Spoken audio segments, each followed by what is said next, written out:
to the Entrepreneurship Speaking Residency. Let's give a round of applause. Yeah, big round, thank you. I saw you doing the round, which I appreciate. This is actually the first of its kind. And some of you all know the history, so correct me if I'm wrong. But I think this is the first time that the Toledo Library's done this, where they actually have a speaker coming through talking about business ideas and doing it in a series of keynotes over the course of the month. I've never done this before, so this is a pilot. I like creating something out of nothing, so this is kind of my wheelhouse. I like flying, sometimes without a net, but often with some type of support. The good thing about this is that I'm familiar with this course, and that's because exactly a year ago, almost exactly a year ago, right around my birthday, I did a TEDx Toledo talk right by, I think it's called Fleetwood's, the bar over there. Had an amazing time, had some good drinks, but it was a good experience to connect with the community and talk about, specifically about perfectionism, which was the topic of my talk. Almost a year ago, so a little bit after that, I did a keynote over at the Sylvania branch, which is at that period of time where I lived. It was my branch, it's the place I took my kids and my wife to all the time. And we talked about bringing your worth, which was, it became my latest book, Bring Your Worth, Level Up Your Creative Power, Value and Service to the World. What was amazing about those experiences wasn't that people showed up for me, which I appreciate, but it was also that people actually showed up for each other. So the communities that were made when that occurred. The 12, 13, 14 people that spoke along with me for that TEDx Toledo event, which took up pretty much the course of the day. The people in the audience continued to talk, continued to bond. I ended up coaching some of them, I became friends with some of them, but more importantly, they ended up collaborating with each other. It happened double-fold when it came to the Sylvania keynote. There was a bunch of people there to discuss how they could bring their work to the creative world, whether they were an entrepreneur, as in a company, or they're an entrepreneur like myself, or outside of a company, whether they were at home raising their kids, or taking care of their older parents. How do you bring your work into the world? It was crazy with the library because, and some of you were there, where we actually shut the place down. So my talk was around 6 p.m., I think. We were still talking at around 10 p.m. My talk was only like 45 minutes. I didn't even get any of the great snacks that they had. It was that bad, because we just kept talking and talking and talking. They actually shut the lights down on us, like it was done. Having that experience actually was formative as far as seeing how communities can grow really quickly, just by one simple event. So that leads to this one, where imagine doing 4 of them every Wednesday to be able to connect with people and seeing it almost like a pilot. And then it builds week after week after week, and each week having a different type of topic.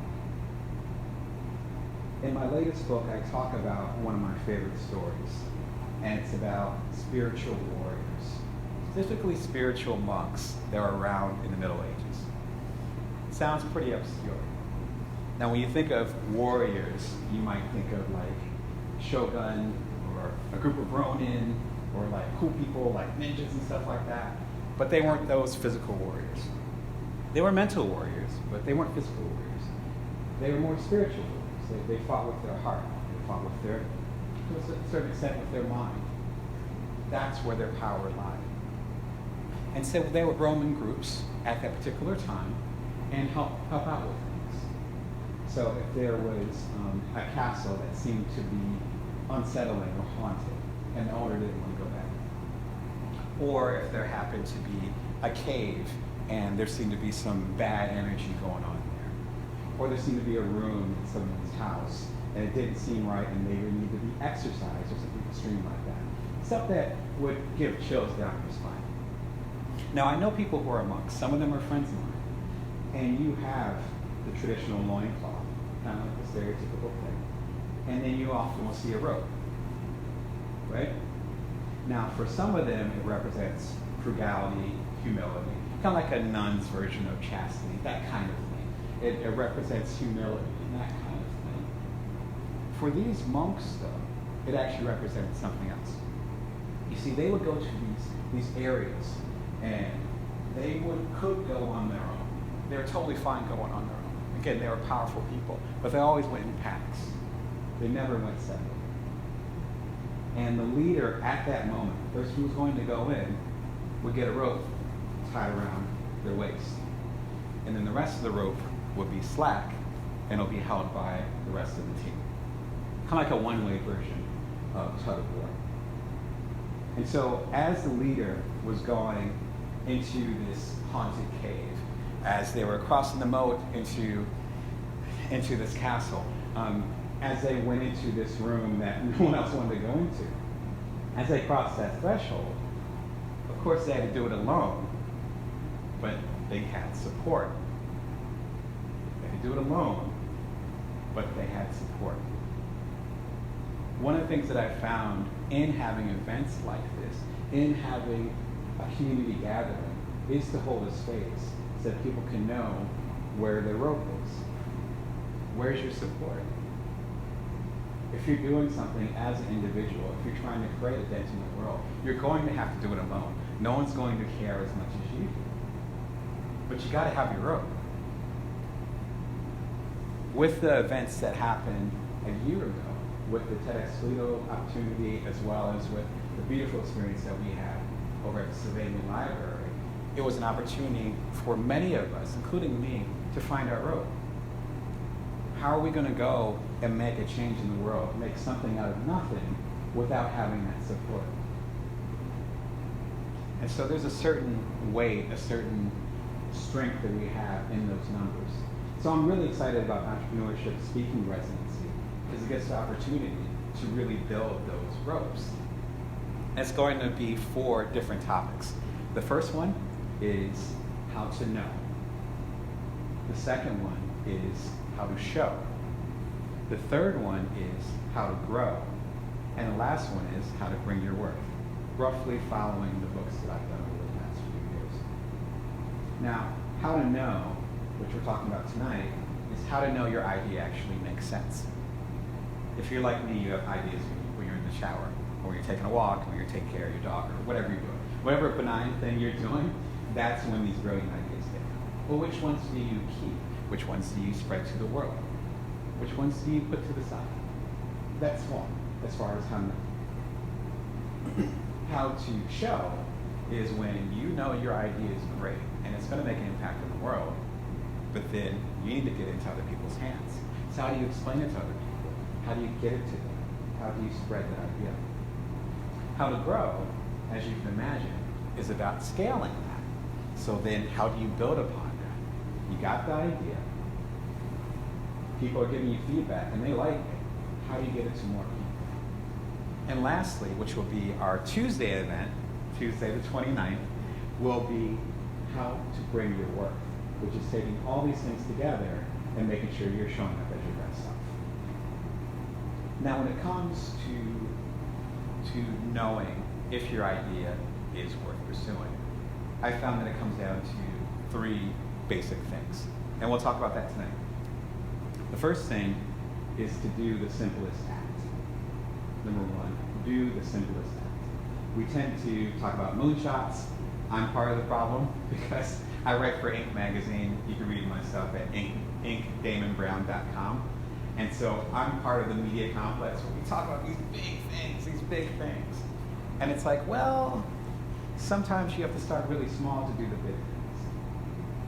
So you want to start with the simplest act. Simplest act creates momentum, and momentum breeds momentum. If you take the first step, you're more than likely to take the second step. Back right before I was born, in the 60s and in the 50s, IBM dominated everything.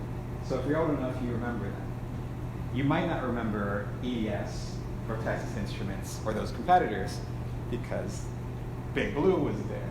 IBM ran things. We're talking multi-billion dollar stuff. Now, a lot of leaders asked at the time, how does IBM dominate the tech industry?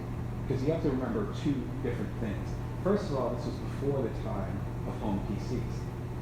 So they are strictly going for the big budget places, like the libraries, the schools, and so forth. Secondly, it was before the public internet.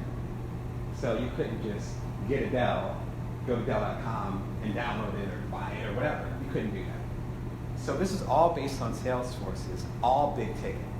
So when they sold something, it was like for millions of dollars, contracts that are worth, that go over the course of years and so forth. So someone asked them at the time, because their sales force was so powerful, how do you motivate them to this level? How do you give them this strength? How are you able to kill it quarter after quarter, decade after decade at that? Leadership said it was one simple thing. We give them extremely low quotas. We give them extremely low quotas. So if EDS, rest in peace to Ross Perot, if EDS was over there saying, you have to sell 5,000 units this week or you're fired, IBM will be saying, sell 50 this week and you'll be fired. It sounds ridiculous. If you're ambitious like me, it sounds like the opposite of what we want you to do. But let's say you're Frank and you're coming in on Monday morning, you go make your coffee, you go sit down, it's 9 o'clock, and you make that first phone call to do that sale. You go, you make the phone call, they say yes, 75 units sold. It's 9:01, you haven't drank your coffee yet. How does that make you feel? You already got like 1.5 of your quota. You can stop for the rest of the week. It's 9:01 on Monday. You're done. You go take a vacation. But it's probably not what you're going to do. You're going to say, I'm crushing it at 9:01. I haven't even sipped my coffee yet. I wonder if I can double my quota. I wonder if I can triple. I wonder if I can set tuple. I wonder how far I could go. That was their formula for decades. That's why the sales force was able to do so well. Because the quotas were so low, they were able to get momentum from that momentum. That first step begat the second step. It was easy enough so that it didn't feel like work. So when you go after first, that simplest act, you create that momentum. When you go after the simplest act, you also want to write it down. If you got pen and pad, I am happy to see it. Because something different happens when you have a pencil and you have a piece of paper. The first thing is that when you write something down, there's a higher level of accountability. I recently moved from Sylvania over to Las Vegas. So big change, a little bit different. And so I'm moving all my stuff from my home office to my new office, my new house. And I'm pulling out pieces of paper and it's stuff that I wrote down years ago. And there are things that came to pass. There's a certain level of accountability that happens when you write things down. I don't know how many times I've been at a party. That might even happen tonight, where someone said, you have to listen to this song. I'm really into music. It's like, you have to listen to this song. Go download this song. You have to buy this book. This book is amazing. And I'm like, yes, I will buy this book. Let me go ahead and type it into my notes app. I never buy a book. I never get the music, ever. And that's because things happen to technology. You send an email to someone and send an email to yourself and it might get lost. You text something and you might not remember it. You put it in the notes app, you may never look at it again. But there's a second reason of that, aside from that level of accountability where you're feeling a little bit more justified when you write it down. It also goes to a different part of the brain. And so when you text or type, it actually stays in front of your brain, short-term memory. So it's kind of like a blackboard, chalkboard, whatever they call it nowadays in school. I remember blackboards. But you write it down, and then your brain's like, no. There's some more important stuff over here. You're not going to remember that. Let's get rid of that. Wait, something else popped up. Oh, well, let's get rid of that. And before you know it, whatever you committed to, even if it is the simplest act, it's gone. You go home tonight, you're not. But if you write it down, it actually goes more into your long-term memory. Your long-term memory is connected to habits. It's connected to the brain synapses and all these little details, all these scientific details that go into play. And so you're more likely to create a habit. And whatever you're doing, if you want to create a difference in the world, and you're starting this new curve, this new learning curve, you gotta turn it into a habit. So when you start something and you wanna know if the idea is good, one, you gotta start with the simplest act, write it down, understand that momentum breeds momentum, and finally, when it comes to that simplest act, understand that traction comes from action. So traction comes from action. Now traction would be any type of metrics or KPIs or whatever industry you come from, we call it different things. But it's basically how you judge how well you're doing. So it might be someone asking for your business card for the first time, and it's to a new business that you have. That's traction. Or it could be someone buying your product for the first time. It could be doing your first talk, right? It could be hiring your first employee. That's traction. You'll look at it and say, I'm making progress. But that traction only happens when you have action, and that action again comes from momentum. Momentum is internal. Traction is an outside metric. Does that make sense? I have a mild obsession with lottery winners. And I don't mean like the scratch outs that my grandmother does, that kind of thing. But I mean like the folks that win like $47 million. Or I'm originally from the East Coast, so the Powerball over there, and someone wins like $500 million. And it's to like one person or two people. I'm fascinated by that. More because of the psychology. And so, do you know the story with a lot of these lottery winners? What happens within 2-3 years? Exactly, yeah, it's gone. It's gone. One of three things happen. Either they end up broke again, they end up declaring bankruptcy, or, and it could be all three, or they end up in worse financial shape than they were before. I'm fascinated by it. I can't tell you why, but I'm fascinated. I would hazard the guess, though, is that when someone's buying that lottery ticket, they're not saying, you know what? I should look up and see if there's any CPAs in Toledo, just in case this pops off. I have a book on my shelf called Sudden Money. I wish I could remember the author, but I can see the cover of it. But it's called Sudden Money. I've had it for about 2 decades, well before I had any money. So I've had it on my shelf for 2 decades, and it's about financial windfalls for creatives, for athletes, right? Excellent book. But it's been sitting on my shelf. I'm ready.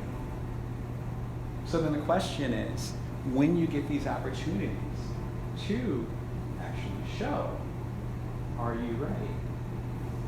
The problem, I think, with the lottery winners, I think it's like 99% of them who win, the 9, 10 figures or more, have that issue, is because they didn't actually have the momentum. They weren't preparing to become millionaires, particularly like 10 to 100 millionaire, whatever they call it, decamillionaires. They weren't preparing for that. They didn't have the momentum. They had the traction, which could be luck. It could be opportunity. It could be meeting someone. It could be handing out that business card, whatever. They had the opportunity. They had the traction, but they didn't have the momentum. They didn't meet it. It's like if Bill Gates suddenly landed on the library roof, and he said, hey, you, here's $1 million for whatever business idea you have. That's some sort of traction. That's validation. But if you're not already going that direction, then that money's gone.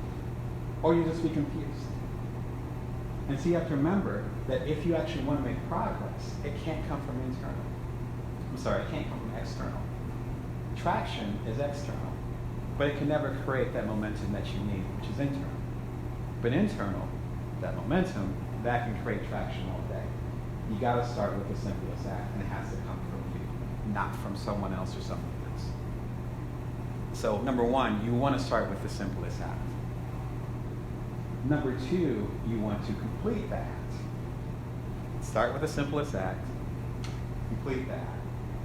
It might sound pretty basic, but it's really important to the people that I've coached and the people that I've talked to, and even some entrepreneurs that have done amazing things. It starts with a simple formula. Now, about a year ago, I talked at TEDx Toledo, and I talked a little bit about this, and it's called the Zernig effect. It basically means that if you leave something incomplete, it not only distracts you from what you're trying to do, but it takes energy away from the next thing you're trying to do. If you complete something, though, you get momentum, you get energy, you move forward in a quicker way.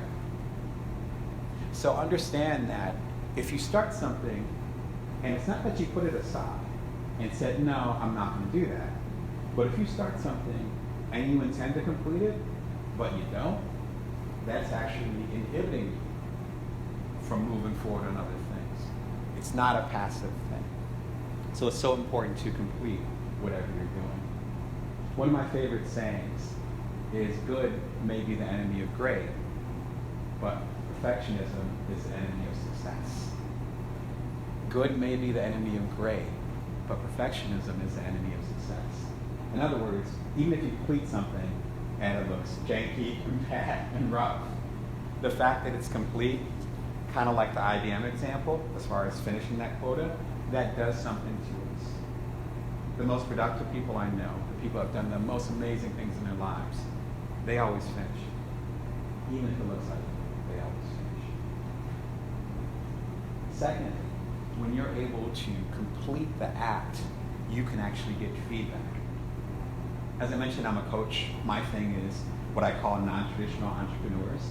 So people who are side hustlers, solopreneurs, people like myself who have kids at home who are still trying to do amazing things, people who have older parents they're taking care of. All those different types of things, they are my people. Some of you might be my people. And so I work with a lot of folks that are trying to figure things out based on the resources that they have. And it was one person I was working with who actually wanted to make products, like a service. I'll leave it at that. Tech-driven service. And their ambition was to start with 10, might have been 20,000 of these things. And their challenge was to find the financing so they could create 10,000 or 20,000 of these things. We started talking, and we found out that they hadn't done a prototype. So there was no physical object. There was nothing to duplicate.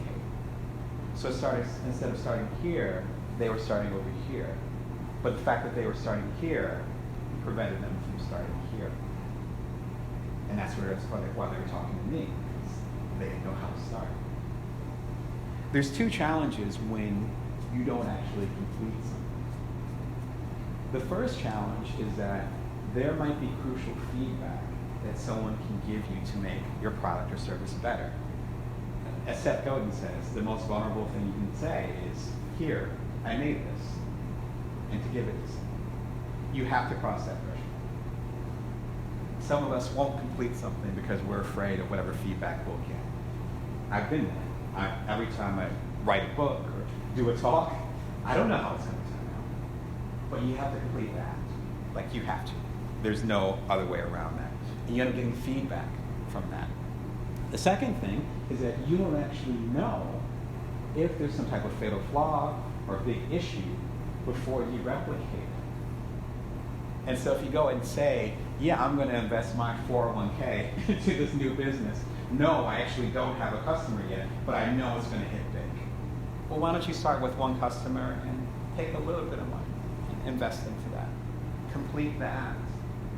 You want to do that before you start duplicating whatever idea you have. This goes back to knowing what ideas work. How do you know if the idea is going to work unless you actually get it out to the people? But the key thing with that is to share that product or that idea or that service when it's at infancy stage with people that you trust, people you can be vulnerable with. I'm a big fan of Brene Brown. If you've heard any of my talks or read my books, you know that. You're clapping. Yeah, I'm a huge fan of hers. And what she talks about is vulnerability, which I'm really big on. She says you have to be vulnerable to level up whatever you're doing, but you have to be vulnerable to the right people. Again, you have to be vulnerable to level up whatever you're doing, but you have to be vulnerable to the right people. So you have to establish that trust, both ways, but establish that trust. And I would even use the word love, with someone, with the group. Again, back to where's your rope? Who's holding you up? If you're stuck, who's going to pull you out of it? This should be part of what you do when you start an idea, when you're trying to explore something. You've got to have your trusted committee there. I call them a brain trust. And I've had my brain trust in some form for like decades at this point. Same people. I'm really, really grateful. And they are people who love and trust me. I love and trust them. They are of a similar stature. They respect what I do. They know what vision I have for the future. And they will be honest about keeping me on that path.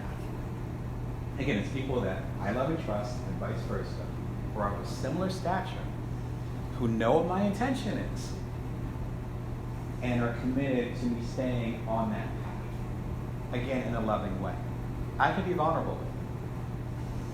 You know, again, these books, even these mugs I have up here, they wouldn't have happened without the brain trust. I'd be going all kinds of directions. But I had to complete the act first. And I had to be vulnerable to the people that I trusted.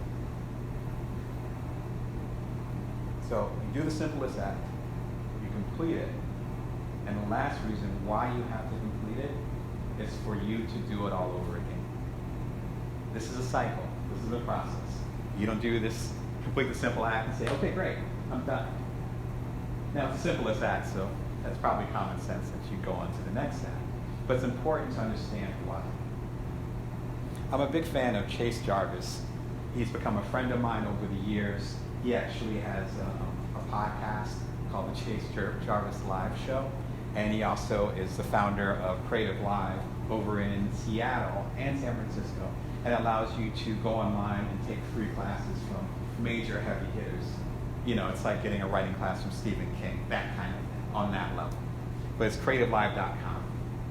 We've talked a few times. I've featured him in my ink column. And he has a new book called Creative Calling, which talks about some of the stuff that I'm talking about today. One of the patterns that he talks about in one of his series, which I absolutely adore, in fact, it kind of ingratiated me, you know, it like made me a fan of his, if I can say that, is that he talked about creativity not being a group of people, like you're creative and you're not, but more creativity being a muscle, something you flex, something that you do. For me, I have 2 kids, 6 and 3, both boys. They have a lot of energy. They're also the only grandchildren on both sides. So they're spoiled. Let's leave it at that. As much as we try not to, the grandparents are coming, and it's something that we're very grateful for. I study Buddhism. I come from a Christian family. My wife is Hindu. So over the course of the year, we have a ridiculous amount of holidays. If you know Hindi holidays, it's like one every other week. And so we're always getting gifts, which is, again, very grateful for it. So the boys will get a gift for the birthday, for a God's birthday, for Christmas, for whatever. And the gift will come in. And they're at the point where they have a similar stature, similar size. And they're both pretty tough kids. So they'll go and they'll fight over the present. They'll open it up, be super excited.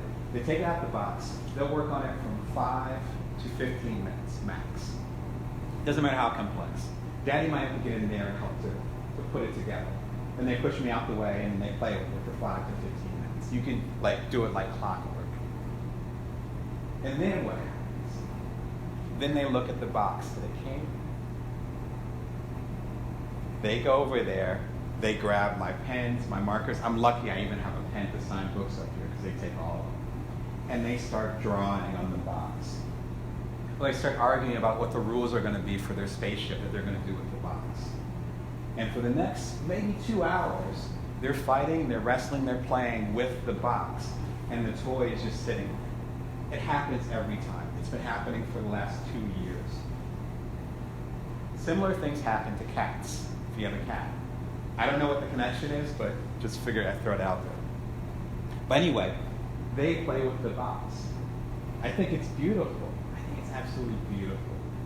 Probably annoying to the grandparents, but it's beautiful to me. The thing is, they're 3 and 6, and I tend to be very future-oriented. So what do they look like at 3, at 13 and 16? Are they still playing with boxes? Are they still feeling creative? Are they going to look at a blank sheet of paper and just start drawing on it like they do now? Am I going to have to steal my pens back from them because daddy has to work?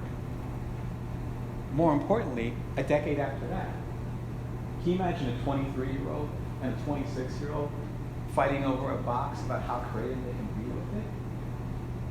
Now, if y'all have kids, nieces, nephews, if you're around kids at all, you know that I'm telling the truth with this. So then the question is, what happens? What happens? You can blame the school system, you can blame parenting, you can point your finger wherever, but something happens. I think part of it is that at a certain point, people are classified as creative and not creative.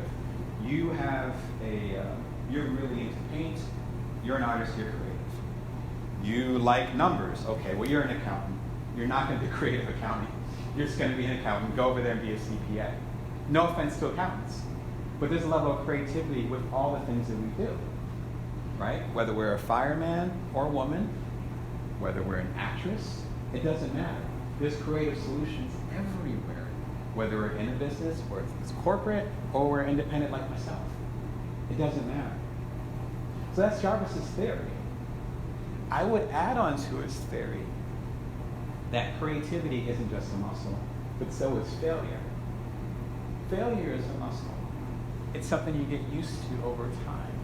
You build on it. Back to the kids. It's like riding a bike. There's a reason why that's a cliche. Because the first time you rode your bike, if you can remember, I can't remember, hopefully you can. But I'm sure you fell a lot. My knees are still skinned, still the scars from when I learned how to ride a bike when I was around my son's age. But I kept going. The speaker Les Brown talks about that. If you see it, and again, I got a 3 and a 6-year-old, so I still have vivid memories of them as babies. And I remember when both of them learned how to walk. And to quote Les Brown, it wasn't like my youngest one got up, fell down, and was like, no, walking's not for me. I'm just going to crawl for the rest of my life. No, he got up again. That's a muscle. And I would argue, similar to Jarvis talking about creativity, we actually lose our failure muscle over time. My sons fail all the time. Spelling things wrong, using the wrong word for this, spilling milk on the floor every day. But they get through that. They complete the act. They still go and try to get, much to my chagrin, they still try to go and get the food themselves from the refrigerator and have it spill all over the floor. I couldn't even stop them. Their failure muscle is that strong, but they will just keep doing it. That's where you kind of have to get to. And that begins, number 1, with the simplest act. Number 2, it's completing that simplest act. And number 3, I can't help but smile. You have to be impractical. You have to be impractical. Which might sound weird compared to the first one, but let me explain a little bit. I was actually coming over here. This is a true story. I was going to talk about something else, and I was flying over, and I heard from Gary Vaynerchuk. Now, he didn't call me, right? But I heard one of his videos. And he talked about something called the Taylor Swift rule. And I, again, loved it, and I was like, you know what? This is exactly what I'm talking about as far as being impractical. So Taylor Swift, you probably heard of her. She probably made, let's say, $140 million in the past year, right? It sounds about right. Anyone knows they can correct me. So $140 million. She's a bit younger than me, so I think she just turned 30. So she's really plugged into the millennial population, particularly with the music that she does. So she's all over social media, right? The kerfuffles happening with the Kardashians and all that stuff, all that kind of drama. But either way, she's on Snapchat, she's on Twitter, all that good stuff. I don't think she's on LinkedIn, but maybe when she's a little bit older. Anyway, fans will reach out to her, and they'll be like, Taylor, come to Peoria. My brother's having a bar mitzvah. I want you to come through. Play a song for us. There's a barbecue happening in Atlanta, during a homecoming. Come through. Walk with our band. Beyonce already did it, you should do it too. Whatever. I'm having this event. It's a pool party over in Jersey, which is where I'm from. Over in Jersey, we're having a pool party. Why don't you come through and play a couple songs or just hang out? Have a beer with us. So then the killer part is that she does. She will get on, I'm assuming she has a private plane. So she'll get on her jet, go over there, surprise them, and then just belt out tunes. Or just have a beer with these people. Whatever she felt like doing, she will go and do that. That is impractical. For the time that it took to get up, forget the time over there. Her spending the 3 hours at that bar mitzvah over in Peoria, let's say she makes $20,000 an hour. That's $60,000 she could be making. She could be doing something else. She could be singing the phone book and then make some money on that. She could have been doing that. But instead she's at this bar mitzvah in Peoria. I mean, you can look it up. This is real stuff that happened. So the question is why? That's really impractical. There's a few reasons. Number one, of course, the people that are at the event, 20 people, 200 people, will never forget the moment. Ever. Right? You can imagine that. If you've seen the movie, I think it's Finding Bill Murray, which talks about the same thing, where Bill Murray's had a similar thing where he'll just pop up at random places. It's all about this type of thing. So number one, it's a priceless experience. Number two, they will obviously share this with everyone. Buy every Taylor Swift poster, talk about it to their kids and their grandkids when they get older. Hey, Taylor Swift came to my bar, so what about yours? That kind of thing. So there's the legend of that. But most importantly, that creates intimacy with the people she's trying to serve. Now, you might not look at Taylor Swift as like a thought leader or an entrepreneur or a creative, but she is. She's all three. I'm not even her biggest fan, but she has my props. Like, I salute her because she gets it. It's about serving the people that you are meant to serve. Being practical is not connected. Being practical is not intimacy. It's the opposite of that. You don't want to be practical. If you think about your cable provider and you call them because there's an issue, what happens? Like, for real, what happens? You get on the phone and they say, all right, welcome to so-and-so. I don't want to throw anybody on the bus, but like, welcome to so-and-so. For English, press 1. For Espanol, press 2. And then you're on there for like 5 minutes trying to go through it. That's practical. Do you feel connected to your cable company? Do you feel like they're trying to serve you? Right? That's practical. So when you have your idea and you're trying to do the simplest thing and you're trying to complete it, don't go for the practical. You might have to worry about that later, but not right now. When you do them practical, you also have the opportunity to really foster a community and find out how you can serve the people that you say you want to serve. About 2 years ago, again, my thing is non-traditional entrepreneurs. So solopreneurs, people who are side hustlers, etc. And I felt disconnected from the people I was trying to serve. So I left social media for 3 months. Actually, I was going to leave for a little bit longer, and I was going to leave for a little bit shorter. And I realized that a quarter was the best amount of time. That meant no Twitter, no Facebook, no Instagram, which is actually my favorite, and then I'd hop on LinkedIn like once a month to accept some requests. Again, this wasn't 2007, this was last year. It was early 2018, January to April. If you look me up on social, you won't see me on there. The thing was, for that quarter, I actually doubled my revenue.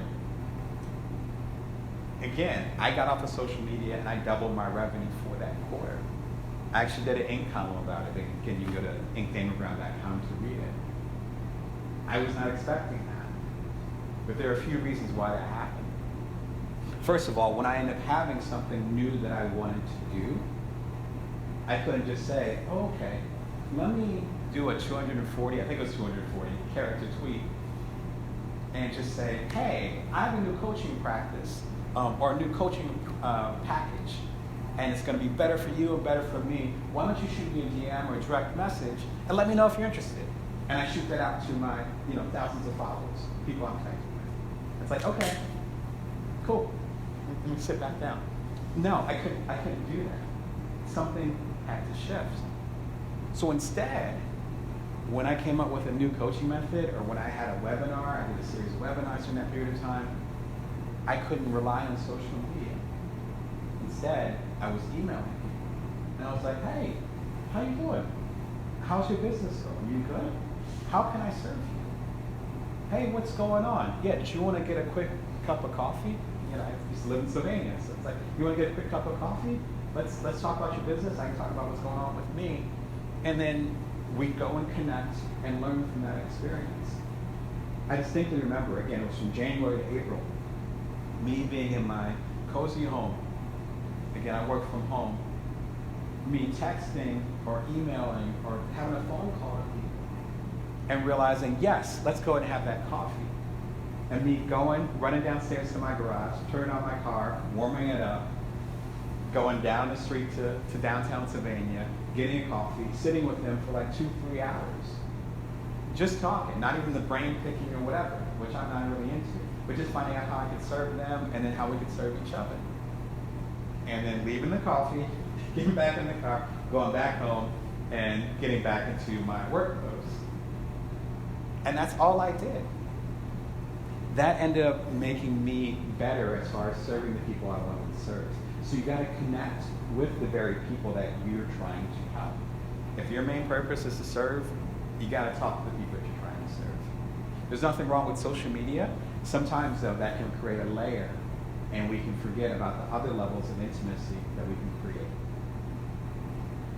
Another thing that I learned from that period of time is that for me, even for me, I've written books about social media.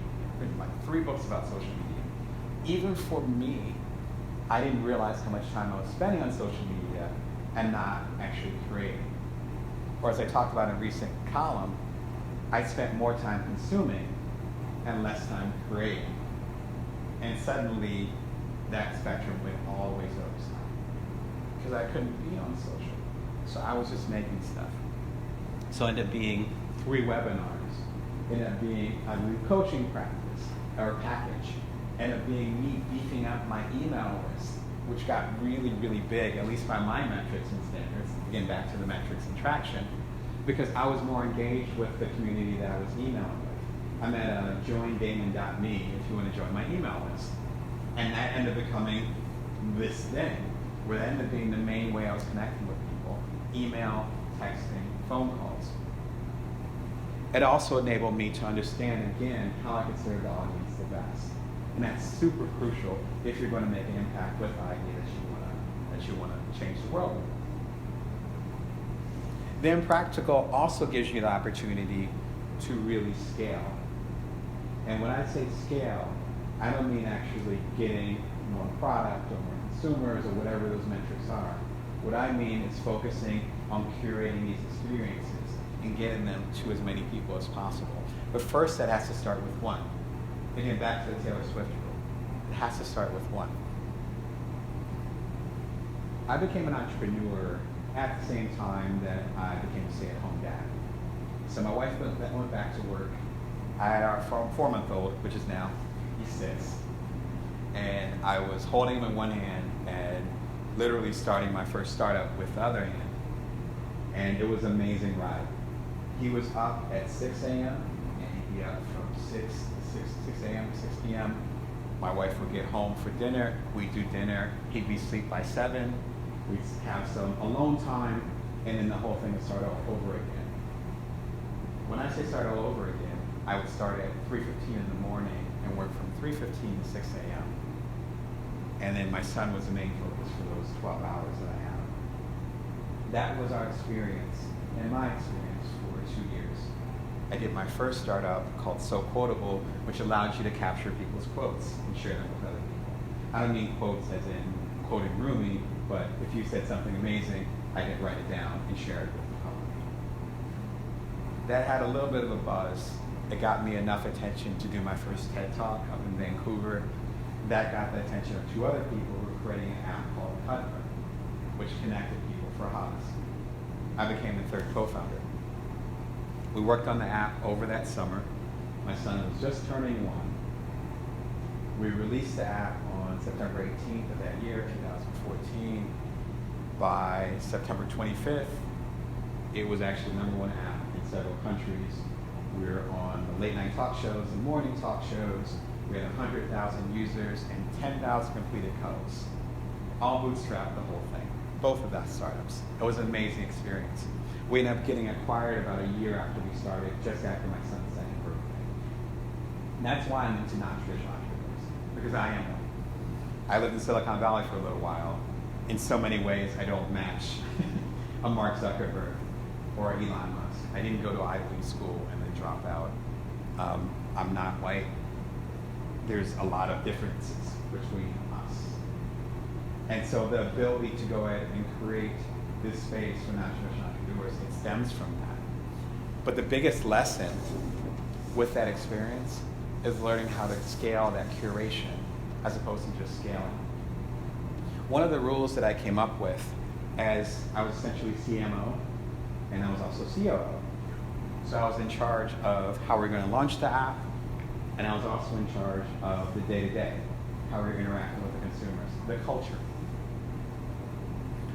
If you're connecting people for hugs, it's not the same as, say, hailing a Lyft or getting an Amazon widget to your door. So if we're not doing widgets, if we're not doing ride sharing, we're actually connecting people physically, then whatever we do with our culture has to reflect that same level of intimacy. At our peak, we had 250,000 users. Every day, we would get email from about 1% of them. So say 250, 300 people. So at 3:15, I'd wake up to that. And we made a cultural commitment to reply to every one of them. It was tough.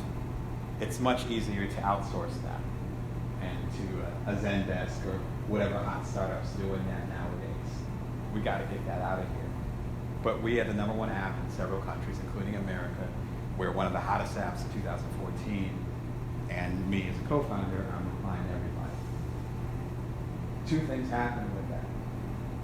The first thing that happened is that people were amazed and humbled. They're like, wait, you're the co-founder? You're replying to me? They're used to robots. And they're used to that cable experience. They're used to the practical.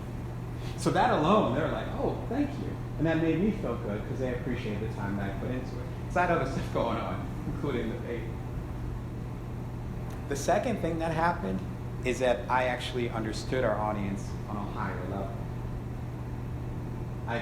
It even touches me just thinking about it. It's been like 4 or 5 years. I'm just remembering it. I remember getting one email. It was someone who actually had some type of disability or challenge. It sounded like it was physical. And how Cuddler allowed them to connect with other people in a way that they couldn't do in their day-to-day life. Had another instance, few instances, of people that were well into retirement age. I think it was one person that was like 84. They were using Cuddler because I believe their partner wasn't there or had passed away, and their kids were gone too. So they had no physical touch, like none. Think about that. Just think about that for a second.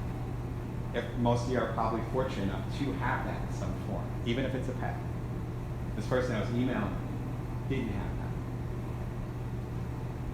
The question is, how do I know that? How do I know these people's stories? How do I know the stories of the consumers themselves who we're taking care of, who we're serving? Because I was being impractical. If it was an automated message that said, hey, I know you're having tech problems with the app, but we'll get back to you as soon as we can, and we never do, then I wouldn't know who we were serving. It put a face on it. Again, like years later, I can still remember these emails. It put a face on it. That's what you want to do. You can't, just like diversity, just like other types of challenges that startups are having or people are having right now with their businesses, you can't plug it in later. It starts with the beginning of the idea. It starts with the foundation. And your foundation is where everything's going to grow.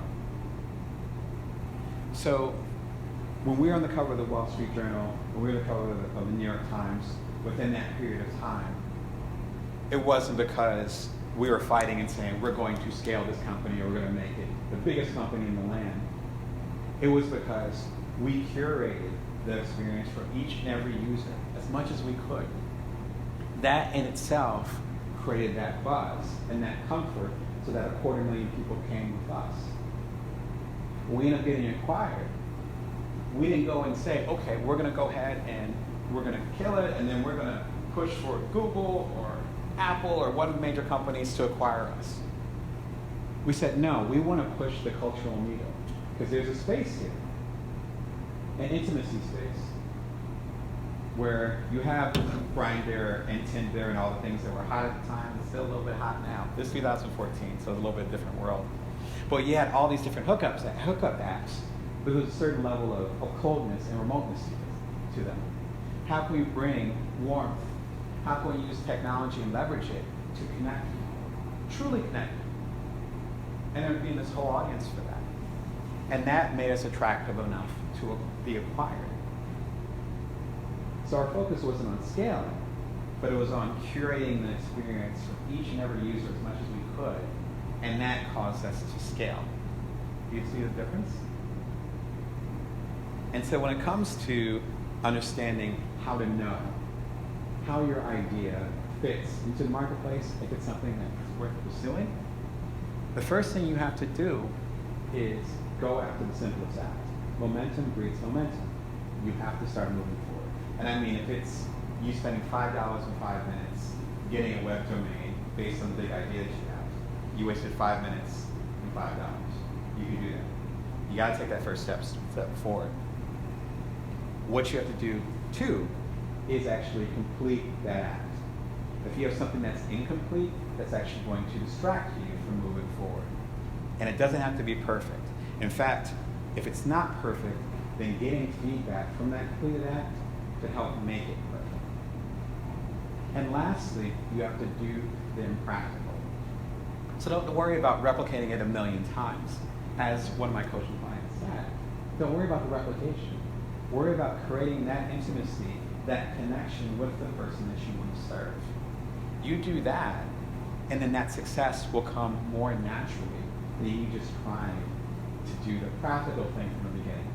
When you're thinking about automating something, or trying to duplicate it 1,000,000 times, or worried about that stuff, think about like the cable company. Do you want to be Taylor Swift? Or do you want to be the cable company? Which probably is a weird image, but you understand what I'm trying to get at. And so that's how to know. Thank you.